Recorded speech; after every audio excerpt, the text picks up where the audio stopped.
They got that all down now. Alvin's house is tore down and there's a lot of others all tore down. Have you been back? Not for about 5 years. Oh, It's been quite a while since, about 5 years since I was back. yeah. But everything looked pretty deserted around there Yeah. at the time. Yeah. Yeah, well, it looks the same. A lot of homes are half burned down and the windows broken. And what was the name of that great big building on 14th Street? Do you remember? It's amazing to think that people live in those neighborhoods, you know. Isn't it? Yeah. No, I don't. Oh, I don't. can't remember. Mm-hmm. If I want to stop, do I just say, can we stop? Or? Sure. Yeah, absolutely. Not a problem. Anytime you take a break or, and again, if there's some areas that you feel where you don't feel comfortable with, just say, we'll move on, that's all. Okay, we are recording. Hmm? Go right ahead. Okay. Jim, you want to give us your name, your date of birth, and where you were born? My name is James Dalton Martin. James, common spelling James, Dalton Dalton, Martin Martin. I was born in Kashina, Wisconsin, on the Menominee Indian Reservation, March 30th, 1948. And name of your parents? Wesley Martin and Elizabeth Dakota Martin, I'm sorry, what was the year again? 1948. And what was your mother's maiden name? My mother's maiden name was Dakota. Dakota. Decoteau. Okay.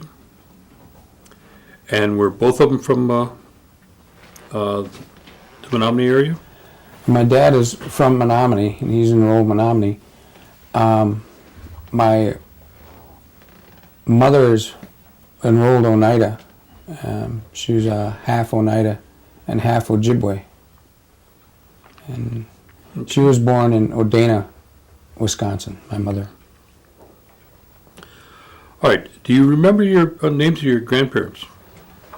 Yes, on my father's side is Wesley, or James Martin and Ella Martin.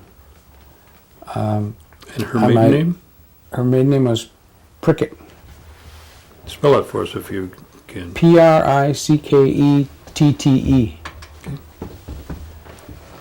My mother's parents were Basil Dakota, Decoteau, and he was born on Madeline Islands up in northern Wisconsin. And my grandmother's maiden name was Cooper, Minnie Cooper, Cooper, and she was from Oneida. She's a full-blood Oneida. Okay. Now, did you have any spend any time with either one of your grandparents? A lot of time with my grandparents from they were located on the Menominee Reservation. They lived right next door to us. So you knew them rather well. I knew them very well.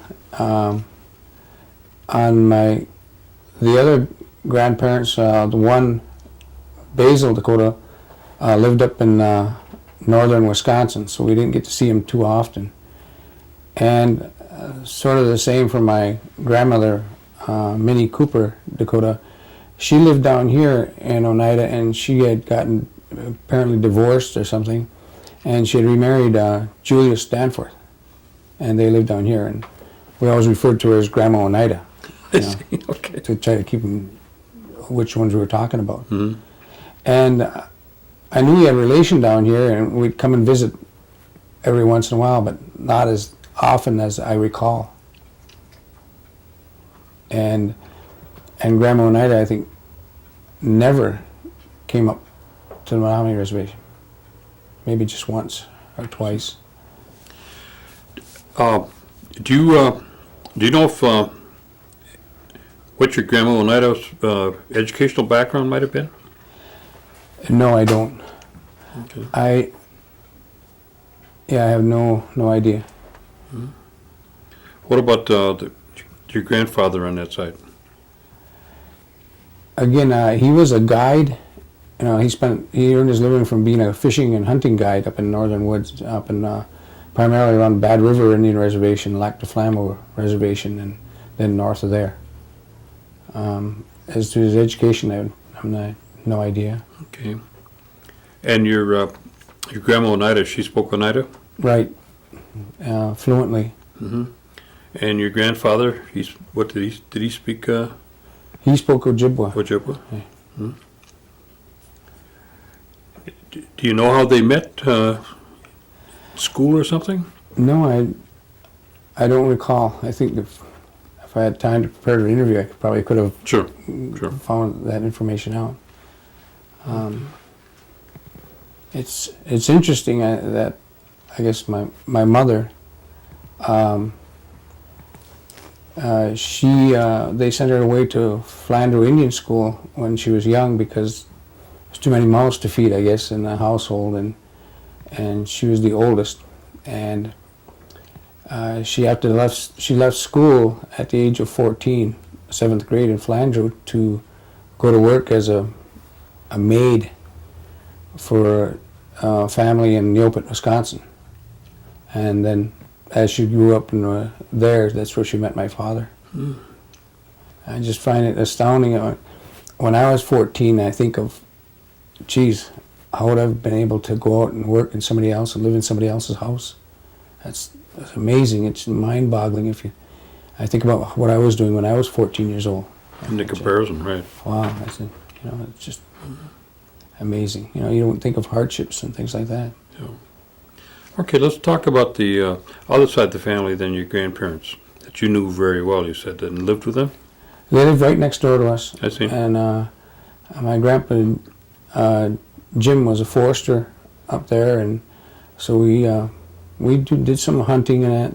And my grandma was an avid fisherwoman. She liked to fish for trout, and so we did a lot of that. And again, other things in the woods, hunting, picking blackberries, blueberries, different things like that. Spending time going to get the Christmas trees and things like that, and spending a lot of times in the woods. And we lived right on the Wolf River, spearing, ice fishing. So it was a year-round activity. So. Did both your parents speak their native language? My grandfather did, Jim. He spoke Menominee, and my grandmother Ella, she did not. She was 3/4 white and 1/4 Menominee. Okay. Now, were any of them involved in any kind of tribal operations or politics that you can remember? I'm talking about your grandparents now. Right. No, not really. Otherwise, my dad, Grandpa Jim, was, again, just mainly. I know he was the forester there. A woodsman. And he ran the forestry operations for the tribe then. Mm-hmm. And how big was that family on your father's side? Just my father was a single child. Single child, okay. And how big was the family on your mother's side? There was 3 on my grandma Ella's side. And do you remember their names? On my grandma Ella's side, Yeah. Menominee, Chester, and Betty. Okay. Prickett. Okay. All right, now let's talk about your mom and dad. Your dad, what was his occupation? He was a forester, same type of thing, a log scaler, and worked in the mills and the lumber industry in Neopet. And he was born and raised right up? He was born and raised on Menominee Reservation. Okay. He spoke the language? He spoke some of it. He wasn't. I wouldn't say he wasn't fluent, but he could understand it and he could speak it some. What they were talking, get the gist of it they were talking about. And his educational background, what would that be? He went to school on the reservation at the Catholic school, boarding school. But he was right there, so he didn't have to go to boarding school as such. But he went to the Catholic school there. He went to high school at St. Norbert's here in De Pere, and he graduated from there. He didn't have any post-secondary schooling though. My mother, like I said, she quit school when she was 14 years old, went to work, and she worked primarily during them periods, and they got married, and then she was a housewife. Do you remember the family she went to work for? I believe their name was Turtelot, up on the reservation. Was that a Menominee family or a white family? Menominee. Menominee. Mm-hmm. Yeah, and of course, she came from, she was the oldest of several children, and they were from Oneida, Dakotas. Do you remember their names? Harry, Dakota. Harry, okay. Simon, Dakota. Muriel. And Geraldine. And then she had a half brother, Louis Danforth. And I think that was it. Okay. And where did they reside when they got married? My mom and dad Mhm. in Kashina, In Casino. right? Can you give me a location? Just across the river, going to the powwow grounds, on the way up to the powwow grounds, and Rabbit Ridge? No, just opposite of that. Opposite that. Yeah, if you go into Kashina, you take the first left, you go across where the big sign is, the Wolf River, or what, Land of Menominee, right there as you go up towards the powwow grounds on the left there. That was her homestead. Right, my grandfather and grandparents are down here, and we were up on a hill a little bit over here. So, Okay. but they're And your mother, did she work outside the house? She did, for a while, she did work in a garment factory up there, for a period of time. As I recall, it was about 4 or 5 years. It wasn't a real long time, but she was mainly a homemaker. And how big was the family that your mother and dad had? 9, 9. right, and I'm the second youngest. Can you give us their names? And my oldest sister was Joyce Peters, then Dolores Wilkie, Chantal Johnson, 2 twin brothers, Harry and Wesley Martin, Muriel Martin, my sister, Muriel Martin, and then Darlene Spanico. And so, yeah, and then I had one younger brother who drowned when he was 2 or 3 years old. His name was Guy Martin. And you all lived there, right there, raised on the Right. homestead there. Everybody. Now, when you were growing up, did your parents have running water and electric lights? Later on, but I remember when I was younger, we had to go and get haul water from a community well up on Rabbit Ridge. The old milk buckets, the containers, we filled those all up, and then also then we had an outhouse back in them days before they put in the sewage, septic and well. But yeah, and I think I was about 6, 7 years old when they finally put that in. Now, did your folks, your mother and dad now, did they belong to any kind of organizations or activities with the tribe up in Kashina or down in Oneida? No, not in terms of the tribal politics. They weren't involved in that at all. My mother was a avid member of the church, I think St. Anne's Society up there, and so she was an avid Catholic Church. She was an avid member there. But no, they weren't involved in any of the politics at all. Did they practice anything with any of the other societies that were on the reservation? No, other than the Just the church. That was church, mainly okay. it. Yes. Okay. Give me a typical holiday. Let's say Christmas. What was that like that you can remember? Oh, very, very pleasant. Prepared for that, and always was surprises. It didn't seem that we ever went without things like that. Of course, the Catholic Church, we had to go to midnight mass, so I always remember that. And walking across the frozen river, to go to church and things like that. But a pleasant time. Never seemed to be without. Mhm. I didn't really know we were poor until I went to school in Shawano. And of course, when we were going to grade school, we all had the same shoes because they were all those government issued shoes. Everybody had the same shoes, so sometimes the same coats and things like that. So I didn't really realize that we were poor, I guess, until. How big was the attendance at the school you went to in Kashina? Well, there was 8 full grades and a kindergarten. As I recall, we always had a full classroom. I would say 25 to 30 students in each class, or at least in mine. Mm-hmm. And they were getting from all over the reservation. And they'd bus them in from South Branch and all around Kashina. And Neopet had their own schools up there. So it was quite a large number of students.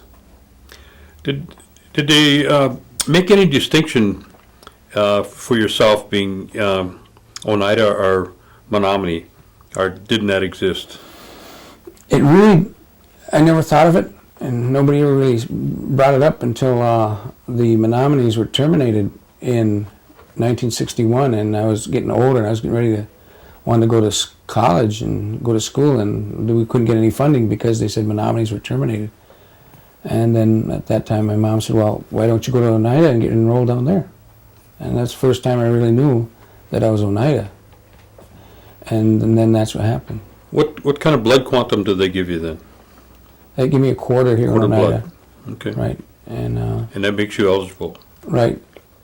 I'm also eligible to be enrolled in Bad River Reservation and Menominee Reservation. Bad River is because of descendancy. Oh, it doesn't make any difference what degree, just descendancy. Right, descendancy. I see. What about Menominees? Menominees, I'm just enough 5/16 to be enrolled there. My older sisters are all enrolled up there. Do they have the same kind of requirement, at least a quarter blood? Right. I see.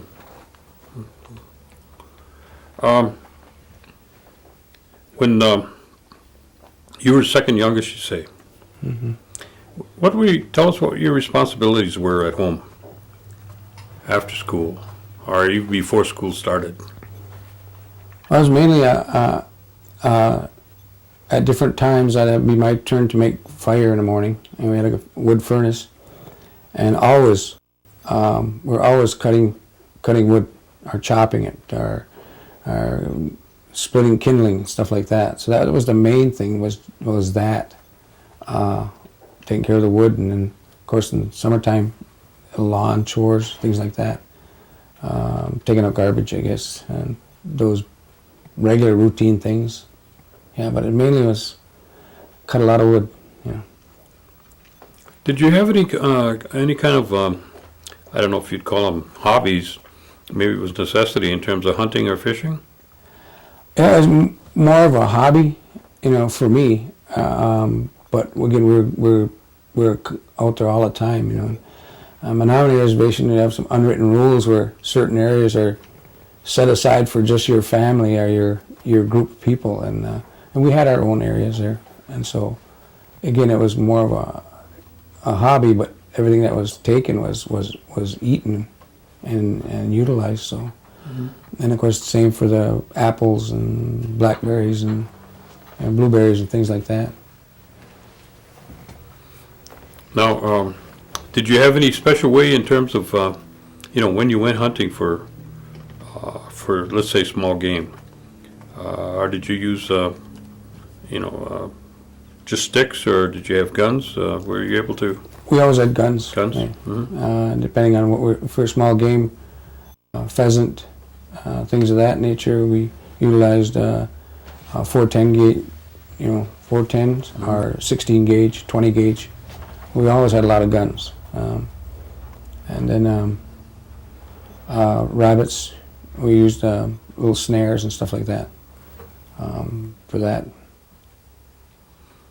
What about deer hunting? Did you go deer hunting very much? Oh yeah, a lot. We always had dogs, and Menominee Reservation, they run dogs on deer, and we had a very good dog, and like I said, each area had their own area to hunt, and typically 6, 7 guys would get together, and then maybe their kids or things like that.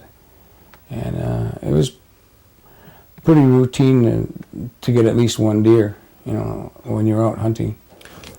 Also up there, they allow you to find deer, you know, so there's a lot of that was occurred, you know. And myself, I'd go out alone and just still hunting, things like that. Now, tell me how you'd run a dog. Well, simply you pretty much drive along the roadways, and there were logging roads, things like this, and you would see a fresh set of deer tracks, you know, and looking where they were going and which way. And of course, you didn't want to run them off the reservation, so you're always looking towards the tracks coming either into the reservation or far enough away from the reservation line where the dog wouldn't stray off the reservation. And then the dogs we'd after they found a set of tracks, then the other guys would go line up where they thought the runways or the deer would run. And then after they get positioned, then the dog man would take the dog and, you know, put him on the tracks and then sort of follow him into the woods and then stay with him behind him until he got going. And then the dog would sort of cold trail until either they jumped up on the deer and then the chase was on. Do the deer generally have a habit in terms of which way you hunt them and what they'll do? Oh yeah, pretty much. After a while, if you hunt that area, you'll know their runways and where they're going to run, you know, typically, and that's why you set up accordingly. But yeah, well, they're a pretty smart animal too, and especially the bucks. You know, they'd linger behind, and very very seldom would you get a good clean shot at a buck. You know, but when you did, they're usually a nice trophy animal because the area up there was, you know, so wooded and so much resources for the deer to grow. Yes. Give me an idea what the acreage is of the Menominee Reservation. 240,000 square miles. I'm sorry. It's about the size of a full township, about 36 miles square. And what would the population base be on the reservation about? Back in them days, I'd say about 2,000, 1,500, 2,000. Not many at all. Then. No, not many at all. Mm-hmm. Now I think it's right around 4,000. So yeah, it's you know, growing Mm-hmm. population. But yeah. Are there still some families that pretty much live? Maybe at that time there might have been some isolated areas that the people lived. I know they used to talk about Zor being a territory where, you know, pretty isolated, but now I imagine it's just like everybody else. Pretty much so, because there were families that lived further out. Up there, used to call them different camps or settlements, Crow Settlement, Nakanish Settlement. At one point in time, I had purchased some land from my wife's grandfather up in Nakanish Settlement, which is the northern end of the reservation. But you could never build there. I think you could build there, but you couldn't run any electricity, and it was way out, pretty much out in the woods, and in winter you'd be cut off, sort of things like that. So we ended up trading that land for a lake lot, so which worked out for both parties, I guess. Yes. Tell me, how about the fishing? Is the fishing still? I imagine it was pretty good back in those days. It was excellent, and it still is. Real excellent. You get up in the northern end of the reservation, upper and lower Bass Lake areas up in that way. It's just excellent fishing. We're literally throwing in the hook and hauling them out and throwing them out. It's really, really something. Not unusual to pick out 80 to 100 fish a day. Now, is the reservation is that only allowed by tribal membership to hunt and fish? Pretty much now. There are several lakes where non-Indians have access to fishing, like the newer Legend Lake development, Mashakot Lake, those other lake areas down there where non-Menominee Indians reside. Excuse me. So, yeah, and some of that, the fishing down there isn't that it's okay, but it's not super great like the northern end of the reservation. And the northern end is pretty much confined to tribal members. Just that's all, and their guests. Yeah. So Oh, and their guests. yeah. Oh, okay. They can get a license day or something like that if they go to the conservation. No. And they've changed all the rules and everything too. So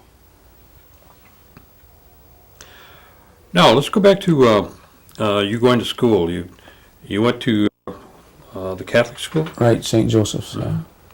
Then where did you go after that? After the to Shawano Junior, then Shawano High School, neighboring town. Now, you said before that's when you found out that you never knew that you were poor before that. Tell me a little about that. Was there kind of a shock or change, or what kind of experience did you have when you went to the high school? Well, fortunately, being the younger one, my older brothers and sisters helped prepare me for that, and they need different clothes and things like that, and so I had to go out and get different clothes and things like that. It wasn't couldn't just wear a pair of Levi's to school every day like you could in the Catholic school. So that sort of lessened some of that, as far as culture shock, and but I got along really well in school, and I think part of it was because one of my older brothers was a pretty good athlete, and my older sisters had gotten along real well in school too, and adapted real well to the high school, and so it's pretty easy for me, I guess. Other than for realizing that you're poor and not knowing it, because we had everything we needed, I needed, so. Was there a great deal of significance because you were an Indian and non-Indian? Or didn't that play into it at all? Oh, sure, yeah, it was. It did? It was definitely, you knew the difference right away, and there were subtleties that you notice and you come to understand those, and part of that being bused into school was different too, because the bus is full of Indians and you're going into a non-Indian school, so where a majority of the students are non-Indian. Would you say there's a greater amount of, I guess we'd call it subtlety, up in that area opposed to what you would encounter maybe in Green Bay?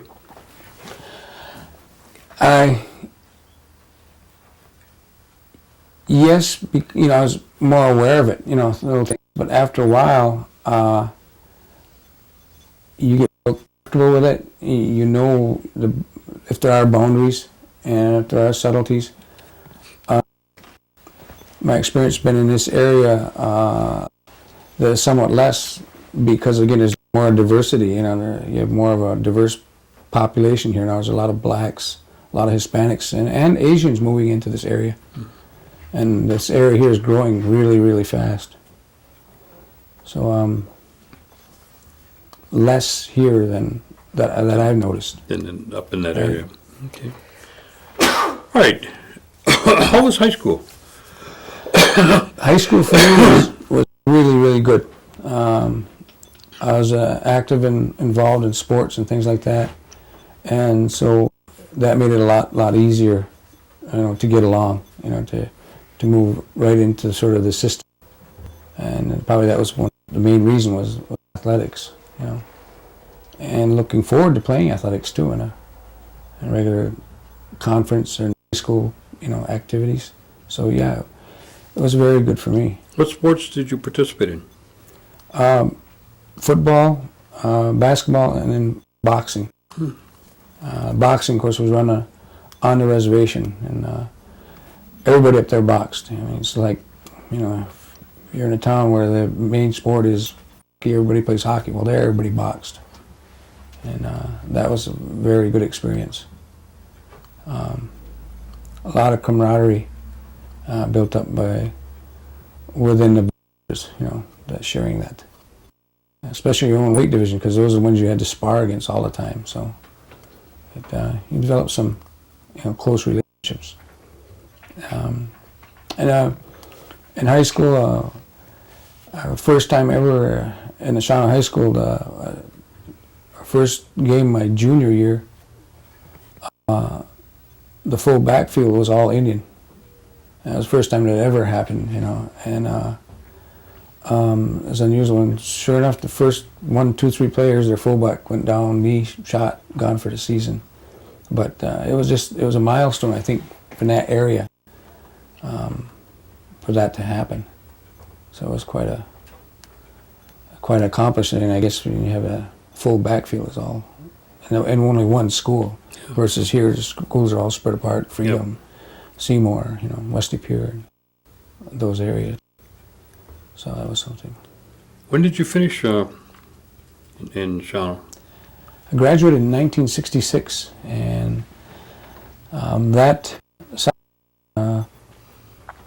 later on, a little bit in Milwaukee, I stayed with my sister, and later on in that year, myself, along with 5 other guys, joined the service.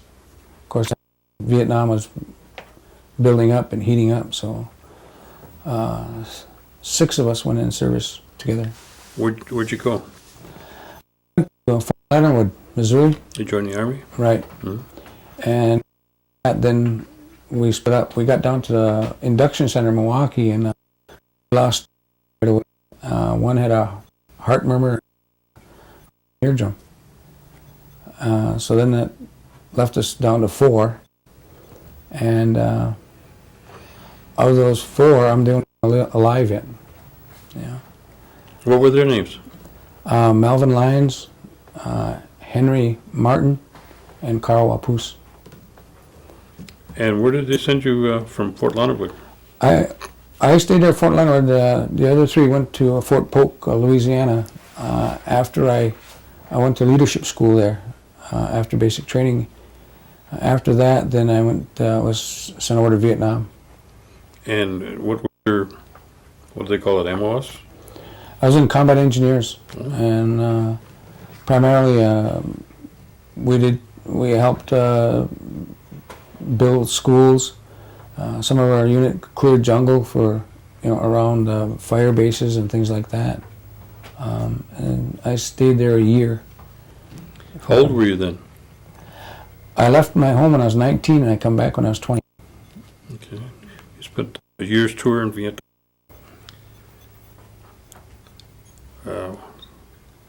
Okay. And you get back, and what did you do then? Well, upon returning, I went to work for the tribe, working in a youth program as an assistant director type of thing. And I also used my GI Bill. I was going to school full time also. Eventually, I moved to Green Bay, and I was going to school full time at University of Wisconsin. And then I got a full time job over at Moore Business Forums over on Broadway, South Broadway over in Green Bay, and I worked full time. So it was quite a blur because I don't remember a lot of it because I was sleeping all the time. It seemed like it. I was in between that time. After that, I graduated, and I went to work for the Bureau of Indian Affairs out in North Dakota. I worked for them about 5 years. In what capacity? They were recruiting college students, and I went in the field of real estate, realty specialist, and primarily leasing land, land that was in trust, leasing out land, purchasing, handling, working on probates, things like that. My main area was in leasing at the time, so I really enjoyed that. And I was located on a Standing Rock Sioux Reservation, Fort Yates, North Dakota. Cold out there. So I really enjoyed that. What's your population? Out in Fort Yates? On the reservation there. 6,000, I recall. I couldn't really say for sure. They got quite an acreage too. They got a large reservation, is both North and South Dakota. And, been primarily raising beef, and they're located right on the Missouri River. I really enjoyed it. My wife didn't care for it because you wanted anything, you had to drive 60 miles, to go to grocery shopping like that. When did you get married? I got married when I was in 1966. Oh, when you were in the service. Right. Okay. And, what was her name? Georgiana Dodge, D-O-D-G-E. And she was from Neopet. Neopet? Right. Okay. And we've been married now, I think, something like 38 years. And so she accompanied you out there then? Oh, yeah. Mm-hmm. Mm-hmm. I come home from Vietnam, then we was Georgia for a year and a half, and then after that over there to North Dakota. And then moved back home, to the reservation, and different jobs, here and there. Went for the Postal Service. Enjoyed that. I worked for Wisconsin Probation and Parole as a probation officer. I enjoyed that also. I hired to come work for the tribe here. And the first job here in Oneida was with I did the plan and development for the high school here. And it was quite an accomplishment, I think, and disappointed that they didn't follow on through on some curriculum or some of the things lined up for the school. Like, for example, the highlight was supposed to be focusing more on technology, and the goal was to have their own radio station in the high school, and that was never followed through on. The biggest accomplishment, I guess, was getting the WIAA, Wisconsin Interscholastic Athletic Association, to accept Oneida as a member. It had never been done before. And that was one of the big fallbacks. But now, of course, then we would never had a state wrestling champ. If the work hadn't been done, and then in the early or late 80s and early 90s, to get that program going. So, and then keeping my ties with the school, I have a scholarship in my name that goes to the valedictorian of the high school, and I give a cash scholarship plus a real nice plaque to the valedictorian, trying to keep the emphasis on the academics of the school. Mm-hmm. So I'm proud of that. Yeah. And of course, being involved with the veterans group here, we do a lot of work, and more so in the past than I do now, because I've started my own business and I'm very, very busy with that, and I don't have a lot of time for a lot of that community activity, things like that. So when did you start your own business? I started 5 years ago. It's about 5.5 years old now. I started in September of 1998. Well, what were you doing before you started your business? I was working here in Oneida. First I worked as again at the high school doing the planning, and then I went to work with Vice Chairwoman Loretta Matoxin as her assistant. Enjoyed that a lot. And then I applied for and was hired to do the administrator for in Oneida. And I've been there since 1996. I enjoy that. I had some good people to work with. Plus, it's an area that you try to stay out of all the day-to-day politics and things like that. Try to be as objective as possible, I guess. So I really enjoy that. Then throughout that time, I realized that I had the ability of utilizing my planning skills. I have a degree in planning, I have a degree in teaching. So then I started this business putting on training seminars. And primarily what I do is I just handle all the logistics, advertising, setting up the locations. Then I contract out with individuals to do the training. And we're doing very well. What's the name of your company? It's called A. Dalton Institute. Of course, Dalton being my middle name. And again, we're doing very well. We're the largest 100% native-owned training provider in the country right now. There are other organizations that are bigger than us, but none that are 100% native-owned. Now you say we. Is there somebody else? Primarily me and my wife and family. It's more of like a family type business. Okay.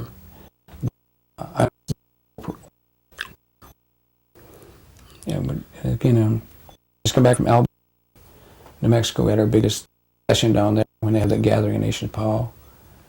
Like 287 participants in the training session there, so we're really growing. Are you involved with the powwows too? No, just the training seminars. Do you participate or dance in the powwows? I used to when I was younger, but no, I haven't. Other than taking part in the veterans color guards, on different places in the country. Okay. Now, do you and your wife have any children? Yes, we have 5 children. We do. You want to give us their names? Aurene, A-U-R-E-N-E, Martin. Bridget Couture, her married name. Sonny Martin, my oldest boy, James. And my next boy is Kenneth Martin. And my youngest daughter, Sarah Martin. Are they all in the community? No, my oldest daughter, Aurene's, she works in Washington, D.C., as does my youngest son, Kenneth. The other 3 are here in the community. Any grandchildren? 3 boys. 3 boys? Yeah. You want to give us their names? Roland Couture, William Couture, and Sonny Martin. His first name is Sonny, so S-O-N-N-Y. Second or the third, or?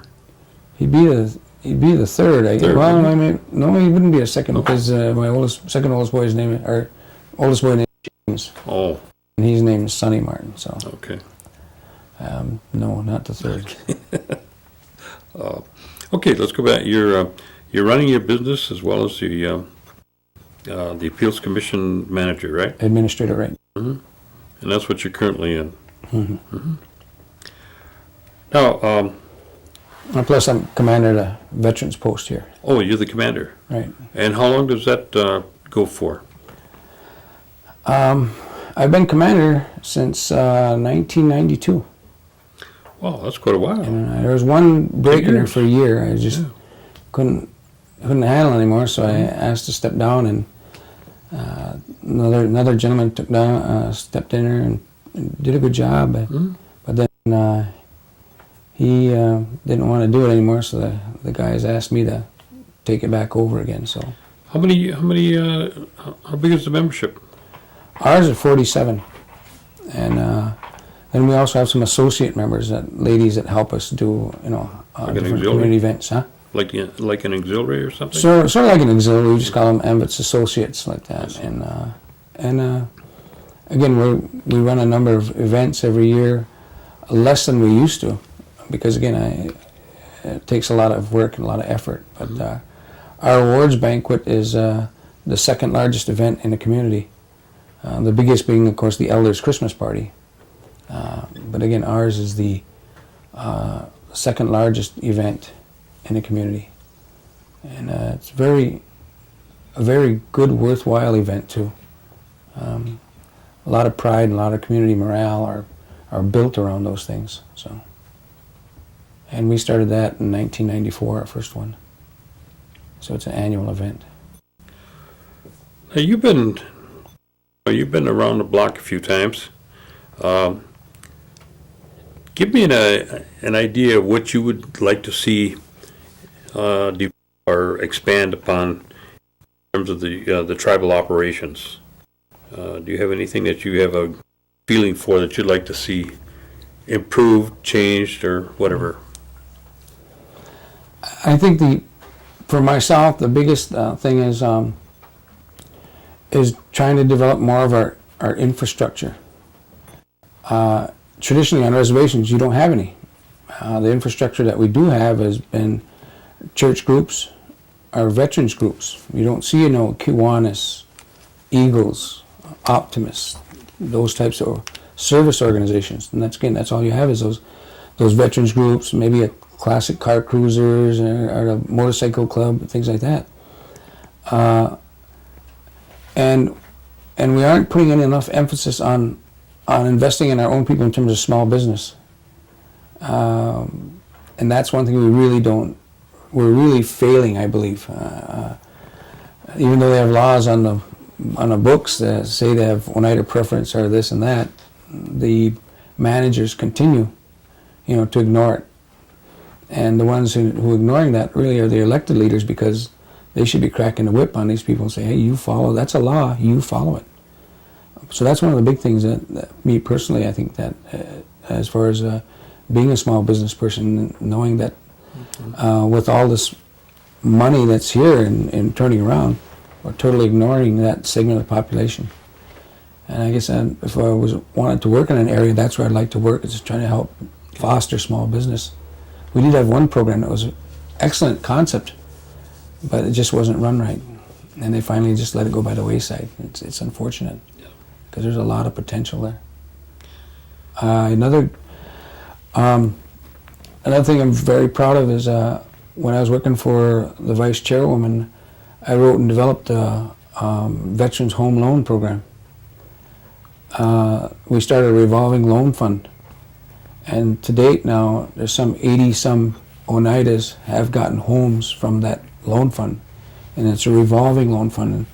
And right now the money coming back is over like $27,000 a month is coming back into that loan program for veterans. It's just a veterans home loan program.